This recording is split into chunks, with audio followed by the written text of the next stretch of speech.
beri saya sedikit masa untuk mengatakan bahawa PPIM telah pun memulakan perkara pada halalan thayyibah pada tahun 1966, walaupun sewaktu itu kita belum disahkan sebagai satu persatuan. Pada tahun 97 kita telah pun mula, dan kita telah mulakan dalam segi pemprosesan pharmaceutical, kosmetik dan chemical. So you got a big role to play in the halal industry. Ramai yang mengatakan, ya kita orang Islam, kita sedar apa itu Islam, tetapi dia boleh dipecahkan kepada 3 perkara, yakni dakwah bil hal, dakwah bil lisan, dakwah bil hikmah.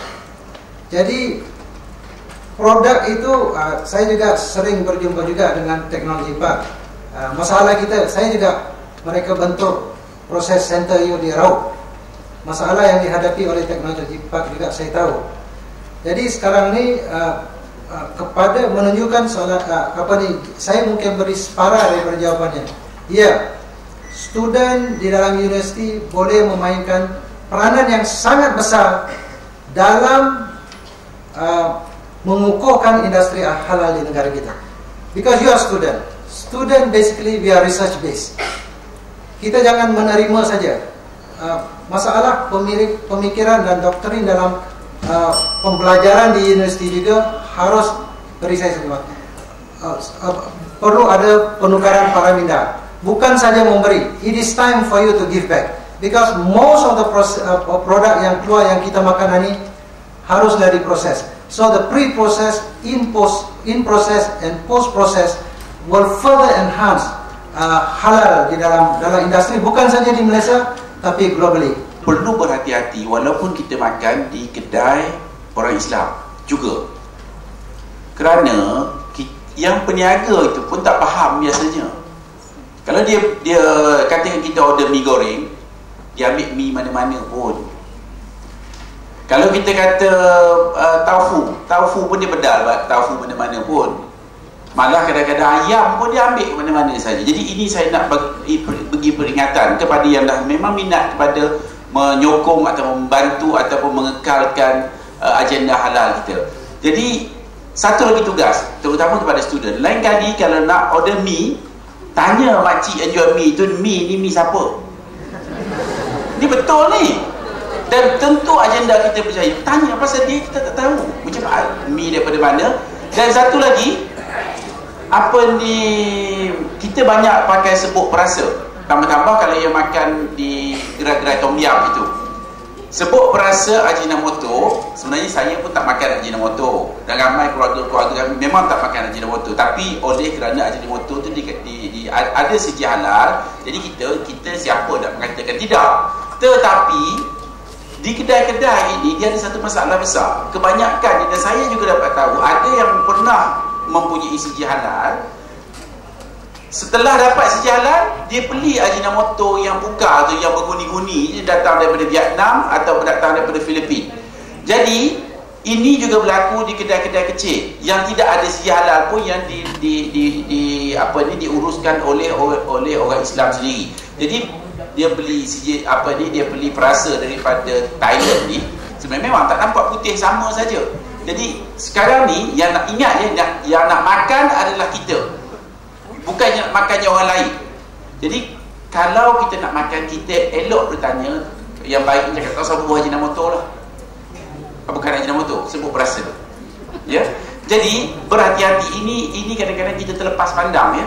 Jadi baik kita berhati daripada kita rugi. Dan saya nak kongsi sikit lagi tadi. Sebenarnya pelajar-pelajar dan semua kita di sini sebagai pengguna mempunyai kuasa.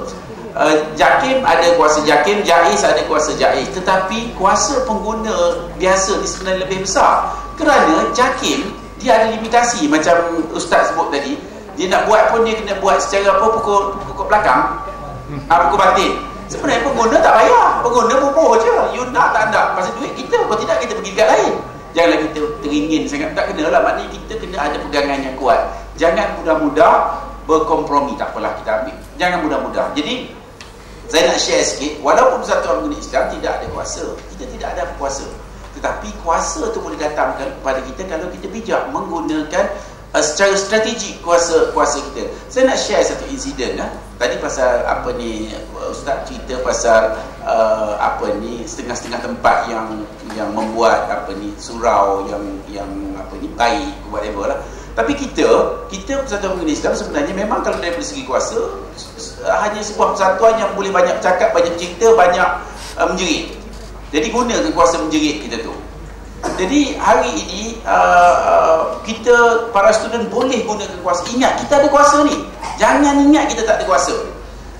Saya nak share satu kes di mana beberapa tahun dulu Hotel Nico. Kita tahu Hotel Nico ni dekat Jalan Ampang tu, besar sekali dekat Hotel Nico, Hotel Continental saya rasa. Jadi kita ingat bila kita pergi ada jemputan, Hotel Nico ni memang ada sejalan. Jadi buka puasa, saya diingat bila kita nak pergi semayang ke atas, kita tengok surau ni kecil sangat. Kalau orang buka pintu, kepala imam ni memang kena pintu lah. Bayaran untuk makan buffet mungkin 70-80 ringgit sekarang, 100 lebih buffet ini dulu Itu pun saya tak setuju juga tu, pelik-pelik tu. Tapi saya nak cerita pasal macam mana kuasa pengguna. Jadi apa yang terjadi selepas itu, saya panggil manager dan saya cakap, you kena tukar ni. You kena tukar. Kita tidak ada apa-apa, kita cuma hendak dia tukar, buat surau elok sikit. Kerana kalau you nak pasaran orang Islam, you kena jaga hati orang Islam, you kena jaga kemudahan dan kebajikan orang Islam. Jadi itu saja, sebenarnya itu saja kita cakap pun. Dan akhirnya beberapa bulan memang kita bercerita saja dan kita beri amaran. Of course kita perugut biasalah macam persatuan kan, tidak jaga kau. Tapi dia ikut. Mana orang lain pun boleh cakap jaga kau, tak ada masalah. Beberapa bulan selepas itu, Hotel Nico telah buat keputusan untuk buat surau setengah floor itu yang saya rasa menjadi surau terbaik sekali. Kalau tidak yang antara yang terbaik lah, boleh kita tengok. Jadi kita selagi kita sanggup buat sesuatu untuk menegakkan hak dan maruah kita, mengembalikan hak dan maruah kita, insya-Allah Allah tolong kita. Jadi kita ikhlas kita buat, bukan kita nak ada claim buatan surau tu, tapi pahala nak claim lah. Ya, jadi itulah kongsi sedikit nak berkongsi ya. Bagi pengguna yang ingin mengemukakan sebarang aduan, sila hubungi alamat dan nombor telefon yang tertera.